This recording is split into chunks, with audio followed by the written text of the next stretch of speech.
Hi guys, and welcome back to the channel. On this episode, we're going to discuss the 3 things I wish somebody had told me when I was first starting out with wildlife photography, or things I wish I had figured out a lot sooner.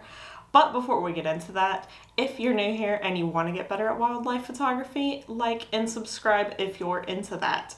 So the very first thing, and I know it's going to sound stupid, is stop taking bad photos.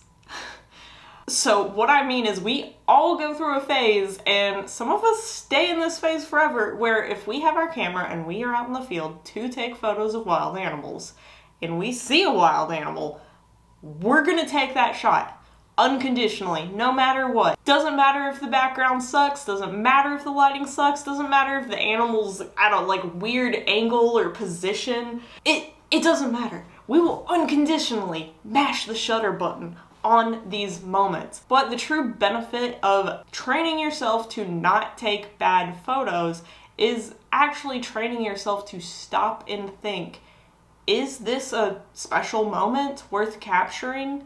Is the subject interesting? Is the lighting beautiful? Is something going on that makes this shot special?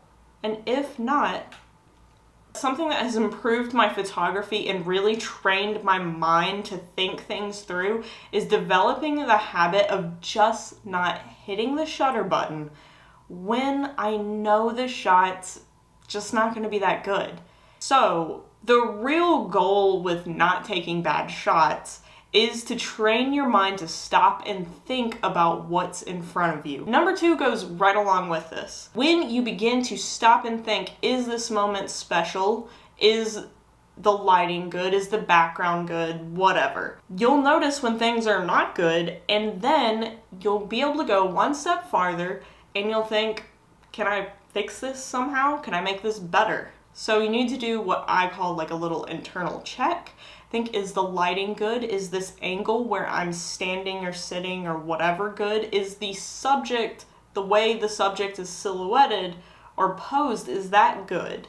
Is the background good? Is the foreground good? If any of those things are less than amazing, what can you do in that moment to fix it? I know it's not always possible, but often we can just get up and walk or drive around the subject to get a different angle. We can go up on a hill, we can crouch down, whatever. We can do so much to get better angles, better lighting, better backgrounds and foregrounds.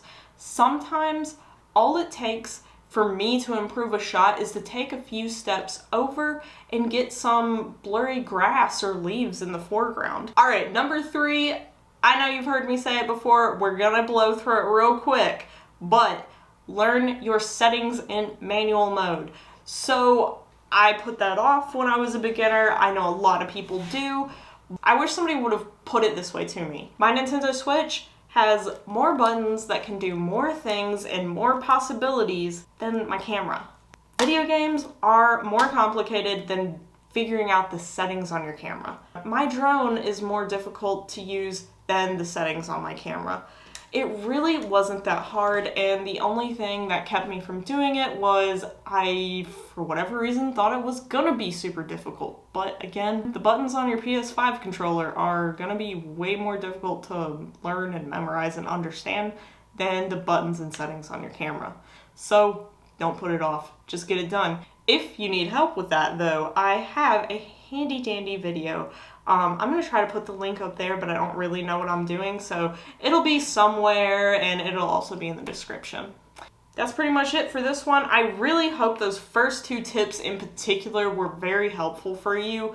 I really honestly wish somebody would have told me to start doing that so much earlier. It helped me so much. If these tips helped you too, give the video a thumbs up and I'll see you next time.